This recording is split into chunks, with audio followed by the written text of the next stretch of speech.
सद्गुरु, मैंने common entrance exam में पहला स्थान पाने और यहाँ पहुँचने के लिए बहुत मेहनत की है। मगर मेरा भाई कहता है कि मेरी किस्मत ने मुझे यहाँ भेजा है। तो मैं यहाँ अपनी किस्मत की वजह से हूँ या अपनी मेहनत की वजह से? आपका भाई कहाँ पहुंचा है?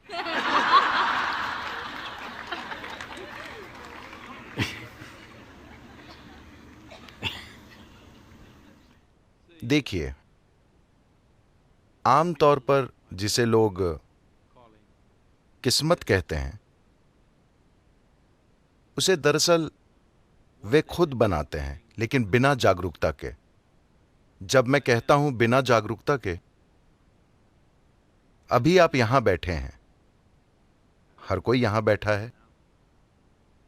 इस शरीर के अंदर भौतिक गतिविधि चल रही है, मानसिक प्रक्रिया भी है, भावनाएं भी चालू हैं और जीवन ऊर्जाएं तो सक्रिय हैं ही।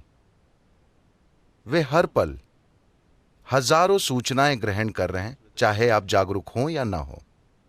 तो अगर मैं आपसे एक सवाल पूछूं कि सुबह जागने के बाद से अब तक गतिविधि के इन 4 आयामों में से आपने कितनी चीजें जागरूकता के साथ की हैं, आपके ख्याल से कितने प्रतिशत होगा? कुछ चीजें। कितने प्रतिशत होगा? 25%। आप बहुत ही दरिया दिल इंसान हैं। ये 1% से भी कम है।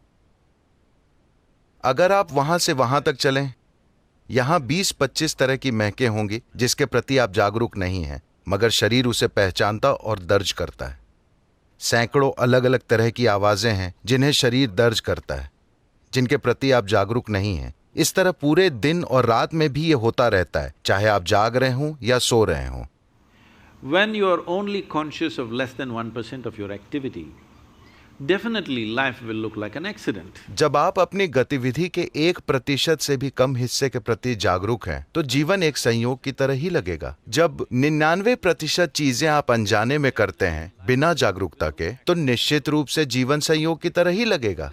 अगर ये संयोग, मान लीजिए कि कोई सड़क पर गिरा और उसके सिर पर चोट लग गई, उसके बाद अचानक उनका गणित अपने आप बहुत ही शानदार हो गया, मगर यह सिर्फ एक घटना थी। हजारों दूसरे लोग, उनका सर फूटने के बाद वे कभी ठीक नहीं हो पाए, या मर गए, या जो बच गए वे काफी बुरी हालत में जिए।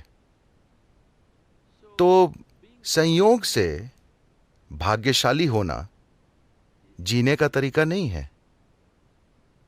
जब भी कोई सुखद संयोग होता है तो हम इसे किस्मत कह देते हैं।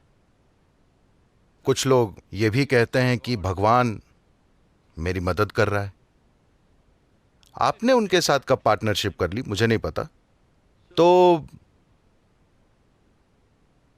मैं आपको एक कहानी सुनाऊं, चलेगा? एक बार शर्लॉक होम्स, आप शर्लॉक होम्स को जानते हैं?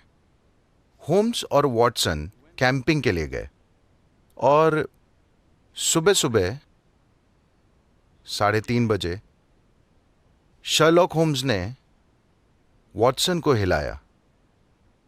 उसने आंखें खोली। क्या हुआ? तुम्हें क्या दिख रहा है? मुझे साफ आसमान और सितारे दिख रहे हैं। बताओ इसका क्या मतलब है?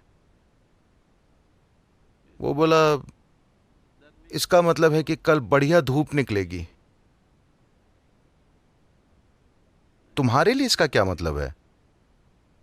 इसका मतलब है कि किसी ने हमारा टेंट चुरा लिया है।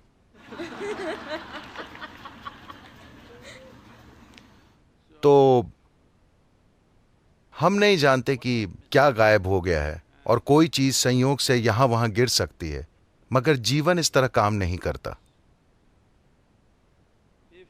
अगर कोई इंसान अपनी किस्मत खुद बनाने का जिम्मा अपने ऊपर नहीं लेता, तो उन्हें अब भी विकास से जुड़ी समस्या है। वे अब भी पूरी तरह विकसित नहीं हुए हैं, क्योंकि इंसान होने का अर्थ है कि हम अपना जीवन जागरूकता के साथ चला सकते हैं। इंसान होने का अर्थ यह है कि हम अपना जीवन जैसे चाहें बना सकते हैं।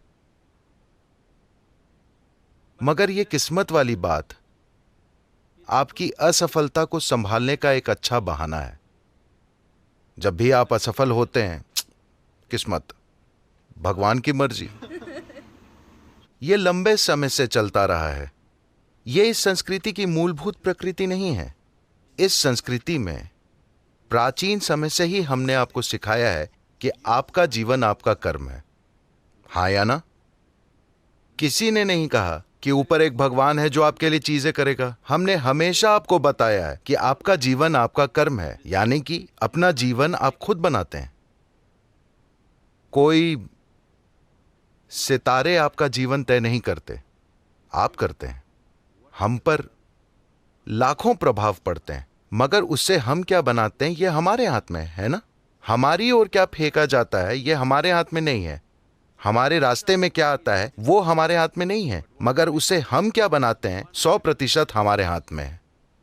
मैं आपको बताना चाहता हूं, जब मैं पहली बार कोयम्बतूर गया और हमने योग केंद्र की स्थापना शुरू की, ये देश कुछ ऐसा है, बड़ी विचित्र बात है।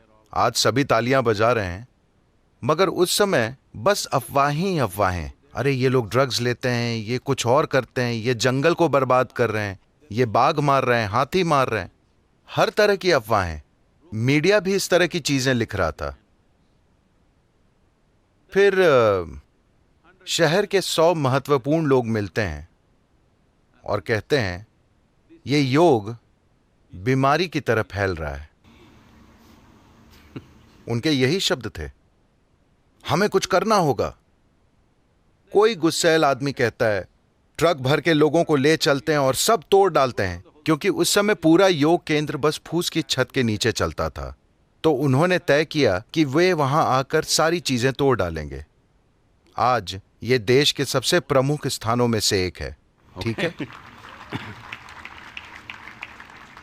तो जब उन्होंने ऐसा कहा, एक बुजुर्ग व्यक्ति जो अब नहीं रहे, एक सयाने व्यक्ति, उन्होंने कहा तुम लोग नहीं जानते कि तुम किससे भिड़ रहे हो।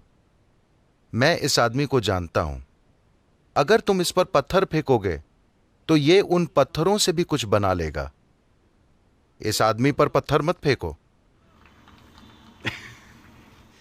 तो आपकी ओर क्या आता है ये आप तय नहीं कर सकते, मगर आप उससे क्या बनाते हैं ये आपके हाथ में है ना। इसी में आपका सामर्थ्य है।